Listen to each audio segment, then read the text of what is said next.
Ah, yes, it's that favorite time of year. Football and elections. What a great game. Oh, commercial.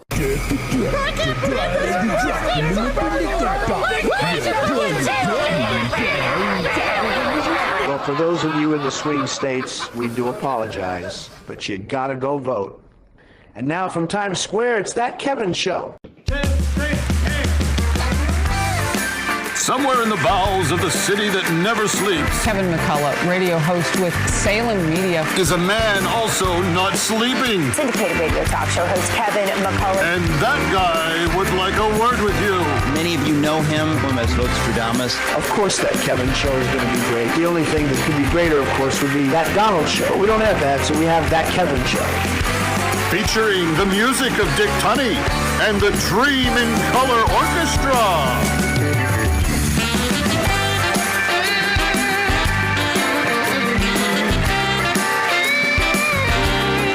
Still to come, May Mailman of the Independent Women's Forum and Decision 24. Sketch comedy from the Babylon Bee, John B. Christ, and Penn Holderness.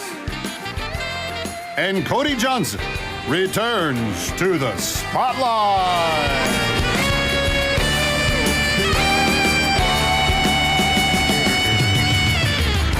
And now, from Times Square, the only human voted most likely to be voted president of his local union of pizza rats, here's the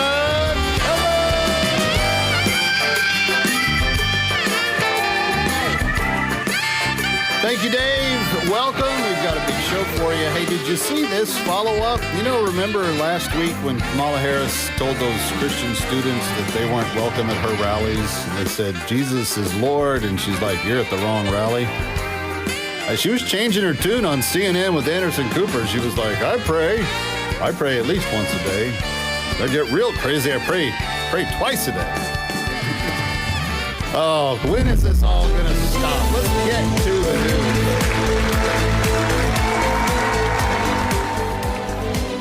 For Assignment Desk Weekend, I'm Kevin McCullough.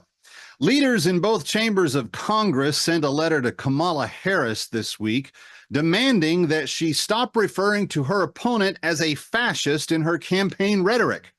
Mitch McConnell and Mike Johnson reminded the sitting VP of how irresponsible it is to inflame the less than sound members of society in this high-stakes election.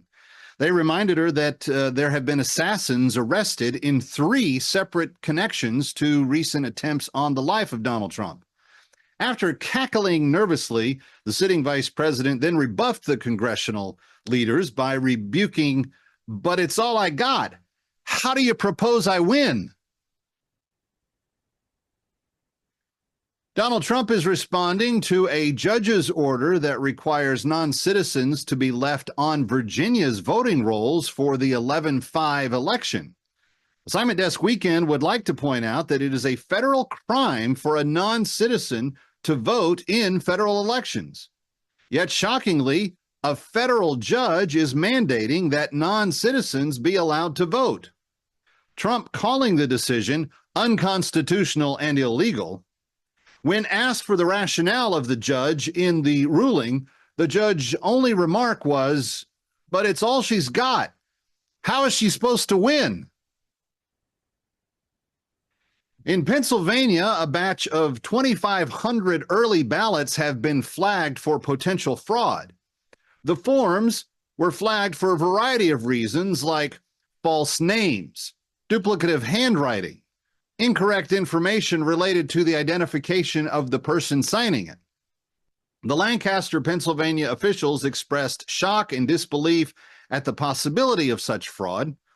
When asked why the forms were allowed to be processed to begin with, senior Pennsylvania Democrat officials told Assignment Desk Weekend off the record, "But it's all she's got. How's she supposed to win?"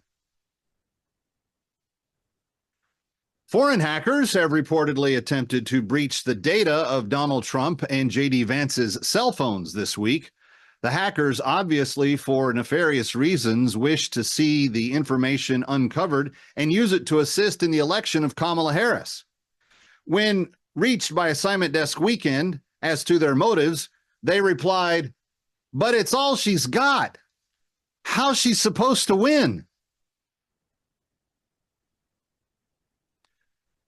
Robert Kagan, editor-at-large for the Washington Post, resigned this week when the paper decided not to issue a formal endorsement for president in the race of 2024. This on the heels of the LA Times decision to follow suit. When reached by Assignment Desk Weekend, Kagan's spokespeople explained that key endorsements from radically woke publications has been a long-standing strategy of the Harris campaign and that they had embraced it. And should they decide not to endorse, they replied, "But it's all she's got. How's she supposed to win?" And finally, in what feels like a crazy game of full circle, Kamala Harris has decided to continue to label her opponent as a fascist. When asked why, she simply replied to Assignment Desk Weekend, "Well, I grew up in a middle-class household." Before she added, "But it's all I've got. How am I supposed to win?" For Assignment Desk Weekend, I'm Kevin McCullough. Donald J. Trump. He's an existential threat to democracy itself. If we don't destroy him, the unparalleled peace and prosperity Biden brought to America will be over. For good. But there's still time to stop Trump before it's too late. Here's a few ways to destroy Donald Trump. First off, impeach him for the third time. It's bound to work. Number 2, bribe Melania to reveal the source of his strength. It's gotta be his hair. Number 3, put a Big Mac right underneath a dangling piano. You didn't hear it from me, but Hillary Clinton has successfully used this method 3 times before. Effective and hilarious. Number 4, become a porn star, have an affair with him, and get him to pay you hush money through a shady arrangement. I think somebody already tried that before. No, scratch that. Okay, here's a really good one. Outlaw tanning beds, and then nuke the sun like in The Matrix so he can't have such a glorious tan. His supporters will abandon him by the thousands. Send the FBI to raid Mar-a-Lago again. 3rd time's the charm. Ooh, send him on a hunting trip with Dick Cheney. Diabolical.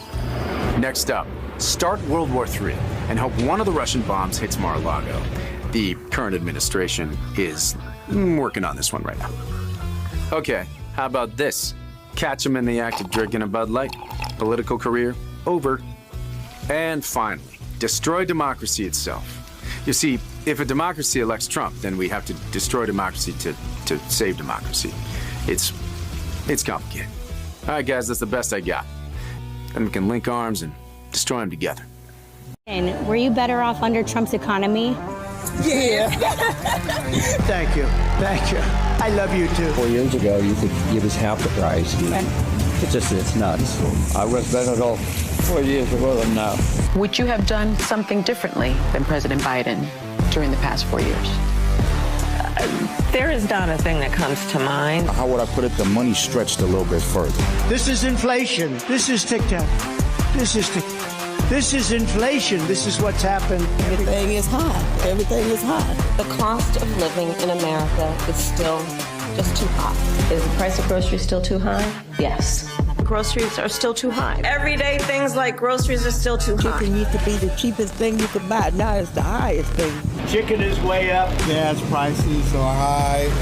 Groceries are extremely high. The American dream right now is really elusive for far too many people. Put a businessman in office, you tend to do a little bit better. Hate him or love him, he was good with the economy. The greatest economy in the history of the world, which is what we gave you before. Safe to say you're voting for Trump?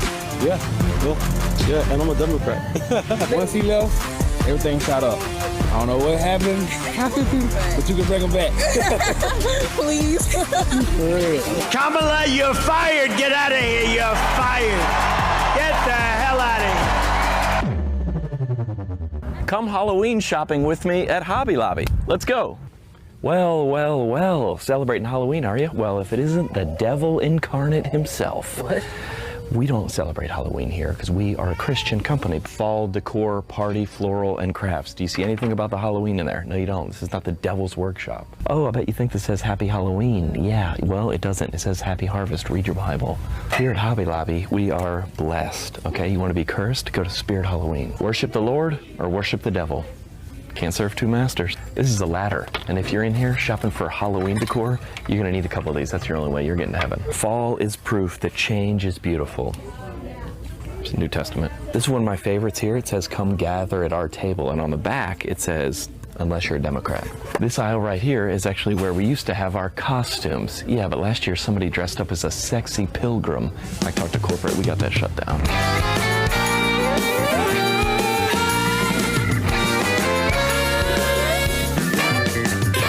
Ready or not, we'll be right back.